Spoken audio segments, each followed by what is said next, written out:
Hey guys, and welcome back to another season of Discovery gold making video.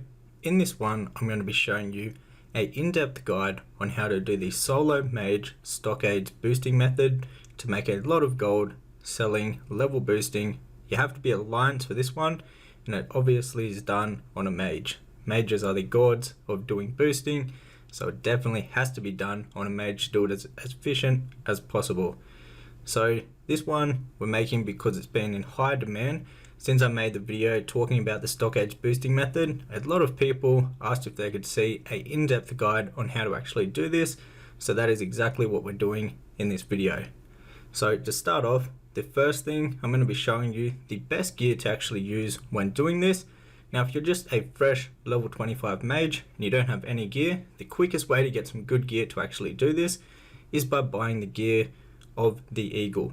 Now the of the Eagle gear has intellect and stamina. These will really help to actually do this boost. The stamina will keep you alive, and you obviously need a lot of intellect so you can do as many casts as possible without running out of mana. So this would definitely be the best stuff. Now if you have been doing the raids, all the beast gear for mages would be better because you have a lot more spell power, so I'd recommend doing that if you are raiding, but of the Eagle gear works just as good. Now for the runes, you want to have Living Flame, you also want to have Living Bomb, and then you also want to have Regeneration. Now these work all together, and they are definitely needed when doing this. You're basically going to be healing yourself with the Regeneration and the Living Flame, and then your Living Bomb is going to be doing the majority of your damage in the kill phase. So these are very, very important to have when doing this. Now for the build, I recommend going a build like this. Now there are a few different ways you can go about this, but this build works really good because obviously you get clear casting and also your arcane explosions do a bit more damage. You want to go 2 points in frost. This will help your Living Flame from resisting. Now let's move on to the buffs and the consumables. So for the buffs, you're going to want a decent amount of buffs, to be honest, to actually do this really well. So let's go through them. So first of all, you're going to want Boom of Black Fathom. So this is the buff from the new raid. Now if you can get Fortitude from a priest, that will really help out too, just for some extra stamina. Now for the consumables, Exile of Firepower, so your living bombs hit a bit more. Exile of Defense, Exile of Minor Fortitude for a bit more health. Strong Trolls Blood Potion, this will just help keep up your health. Then you want to have Rumsey Rum Black Label for an extra 15 stamina. Then you want to have the Goblin Clams for 6 stamina and 6 spirit. Now so you're also going to want to have engineering for this. You can use Heavy Dynamite, these do the most damage and you can cast them while actually running, or you can use the Big Bronze Bombs and these will actually stun the target for 2 seconds. Also, you want to have your first aid maxed out, so you can use Silk Bandages. This will be very, very useful, especially once you're like and you don't have a Living Flame to heal you. These can come in very handy, and there's actually a way to use your Silk Bandages without taking any damage, so it works out really, really well. Alright, so that is the buffs and the consumables that you're going to want to use when you're doing this. So now, like you would do, you want to get a group together, you want to post in trade chat that you're selling the Stockades boost. Now for the price, it's different on every single realm, but for the solo, because they're going to get extra experience than doing it with a duo, I'd say anywhere from 4 gold, some people are even doing it up to 7 gold each, but I'd recommend around 4 to 5 gold per run would be the best amount of gold to charge for this once you got this down pat. Alright, so let's get right into this and how it actually works. So let's buff up. I'm just going to be showing you how to do a run. I'm just doing this solo at the moment, but you can have a group. Now if you have a group that you're boosting, you want to put them all on the right side at the start of the instance, and you want them to go in the right corner, and you want them to stack up very tightly up in the right corner. This way they're going to be out of like your way, so you can see the mobs properly, and also when you nova the mobs, they're not going to hit the boosties, they're going to be tucked up real far up in the right corner, so right behind me right here, up on the right side corner. So when you enter, what I like to do is use a mana shield just while you're getting the mobs together. And then what you're going to do is you're going to poly the first guy, and we're going to clear out the hallway first. We do this because if we start doing the first 2 rooms, what will happen is when the mobs flee, they're going to pull the other mobs that are in the hallway, and you don't want that to happen. So you want to make sure that you break the poly on the poly guy that you've polyed. As you can see, it's still in a poly. We want to make sure that we get him out of the poly, so we can just cast a living bomb on this guy, and it will break the poly and it will join the mobs. Now what we're going to be doing is we're going to be going from the left side to the right side, back and forth. Now the way the pathing works is that the mobs are going to run up these side ledges when you're on the ledges. So once they get close to your side to hitting you, you want to run over to the other side and use the other ledge. Now for your healing and how you want to start off the damage is that you want to put a regeneration up on yourself, and you want to use Living Flame. This is going to do a lot of damage on the mobs. You want to kind of stack them up first. So if you just run back and forth a couple times by casting Living Bombs, they'll stack up a decent amount, and then you can go into your Living Flame, and that will do a lot of damage once they're stacked together. Now the mobs may hit you a couple of times, but that is fine. You shouldn't run out of health, especially with all the buffs. And if you do get low, sometimes you can get a second Living Flame off, and so you just want to get your heals off that. Now once the mobs get low, you can use your Heavy Dynamite, and this will do a lot of damage and will save your mana. But the whole time while you're doing this, you want to be restacking your Living Bomb on every single target. So from the get-go, you want to be putting Living Bomb on all the targets, and you want to constantly have a Living Bomb. As soon as the tick expires and the bomb goes off for the Living Flame, you want to put another Living Bomb on this mob, on every single mob that you're pulling. This way it's constantly going to be going off, and it's constantly going to be doing damage. This is going to be your main source of damage, especially whilst your Living Flame is down. Now when you run out of mana, you have 2 things that you can do. You can obviously wand them, so you run to the far side, the opposite side of the mobs, and you can wand them. Or what you can do is you can use your Heavy Dynamite, and this will do a decent amount of damage to the mobs when you have no mana. But the majority of the time, you should be getting the mobs down pretty quickly before you run out of mana. So you just pretty much want to rinse and repeat the process that you saw just then, and you just want to pretty much juggle the mobs on the ledges. Now I'd recommend trying this out with just a couple mobs. Just pull like 3 at the first time and get the mechanics of running from the ledge down pat first. I wouldn't recommend trying off doing the big pulls like I'm showing right now. I'd recommend just grabbing 3 mobs or even 1 mob if you want to, until you get the mechanics of running from the ledge, from side to side on the ledges down, because it does take a little bit to actually get used to. You want to make sure that your character is completely straight. This way you're not going to accidentally run outside of the instance. So you want to make sure like your character is completely straight with the war. This way all you got to do is click right to go right onto the right ledge, and then you just click on left to go over onto the left ledge. Now once you have that down pat, that is the main key of this boost and the method that we're going to be using. Once you have that down pat, you're pretty much fine with the rest of the boosting method. You just need to know which mobs to pull and how many you can actually handle. Now a little tip when you're like juggling these guys from ledge to ledge is that you want to start moving before they get on your side ledge. So as soon as you don't want to stay on the ledge for too long, because if they catch up to you, they'll do some damage on you while you're swapping from ledge to ledge. So the main key is figuring out for yourself what the best timing is on that. So a tip that I was using and that I recommend using is pretty much as soon as they start running over to your side of the ledge, you want to run back over. You don't want to stay on the side ledges for too long. That is what a lot of people are having trouble with. They stay on the one ledge for way too long, and this gives the mobs enough time to actually hit you while you're swapping from ledge to ledge. So you only want to stay on there for like a second or two, and then you want to swap over to the other ledge. Now that is the main tip that I'll probably give, and that was the main thing that I was struggling with at the beginning, was staying on one side of the ledge for too long and actually waiting for the mobs to come all the way over to that ledge. As soon as they start running over to the opposite side, you want to switch over to the next ledge. Now, when you're pulling the mobs from the rooms, I'd recommend doing 2 rooms at a time. So first of all, you want to do the hallway, then you want to do 2 rooms at a time, the next 2 rooms, and then you want to get the far room and the next hallway, and then you want to go back to 2 rooms and then 2 rooms again. 2 rooms is really well, it works really well.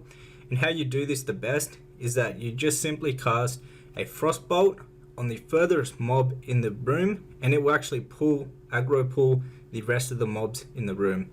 Now you can do this instead of doing the hallway, which is the safest way to go about it. You can go ahead and you can grab the far room, and then you can grab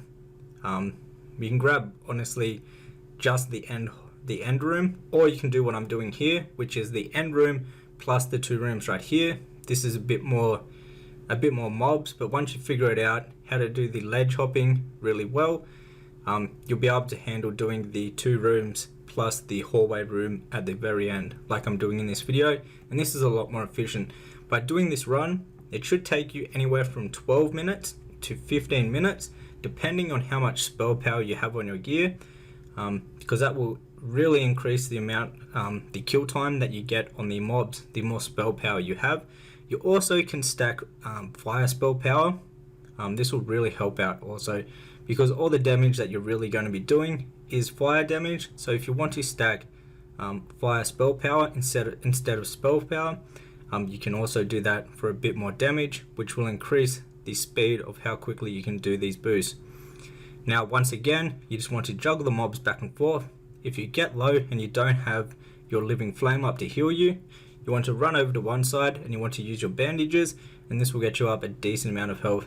Now, once the mobs get low and they're about to flee and start running away, this is where you can nova them, and then you can use your heavy dynamite to do a lot of damage, and then you can spam arcane explosion while the mobs are still stacked together, and this will be a good way to kill them before they basically flee away. As you can see right now, they're all fleeing away. So what we could have done, and what I'd recommend doing once you get it down pat, is actually novering all the mobs like this, using your heavy dynamite, and then just spamming arcane explosion, and this will finish them off instead of them fleeing away. This can help out a lot with the kill times, and just by actually handling the mobs before they flee away. So now we've cleared out the first 4 rooms and the back room. We still have this guy up right here. Preferably you would have wanted him to be pulled in the pool that we just did, but that is fine. Sometimes they don't just aggro pull. So what you can do is you can pull this guy, and then we can pull all the mobs down in the left hallway. So we'll go ahead and we'll do that once we mana up. You want to make sure that you're full mana before you do every single pull, and you want to make sure that you get a mana shield up, and then you want to regeneration, just so you have the beacon running on you in case you have to drop a living flame to heal. Say if you get dazed or something and you can't get away from the mobs, then you can drop a living flame just to get your health back up. So what we're going to do now in this pull is we're going to clear this full hallway. So we want to go ahead and pull all the mobs in this hallway, and then we're going to go ahead and grab the guy that we missed up in the back room right here. Preferably we would have already pulled this guy, but if you don't, you can just do it how I'm doing it right now, and you can just grab him with the hallway pull, and this won't be too many mobs whatsoever. So it's the same routine you want to do once again. You just want to juggle the guys across from ledge to ledge, making sure that your living bomb is on all of the targets, and then as soon as they're stacked together, you want to regenerate, and then you want to drop your living flame, and this will keep your health up. So even if you do get hit a couple times while you're juggling the mobs, you're still going to be full health, because your living flame is going to heal you as the mobs hit you. Then once they get around like 20% health, you want to nova them into a heavy dynamite and then spam arcane explosion. Now you probably only want to do this if you have mana left over. If your mana is really low and you can only do like 1 arcane explosion before you go then I'd recommend honestly just going back and forth kiting them along the ledges, even after they flee away, because at this point we've cleared the hallway in the first hallway, and we've also cleared all the mobs in the first 2 and the first 2 rooms and the second lot of 2 rooms. So if they flee away, they're not going to aggro pull any other mobs when they do this. Now, you pretty much just want to rinse and repeat what I've said so far. So I'll let you watch the last few pulls of the last 4 rooms to learn how to actually do this. It's going to be around 15-minute run, and you're going to be killing 41 mobs.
And there we have it. That was the final pull. So after you're done this will be 41 mobs.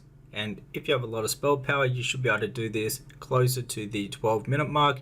If you don't have as much spell power, it can be all the way up to like 15, 16, 17 minutes to do this. However guys, that was the in-depth guide on how to do the solo mage Stockades boosting method.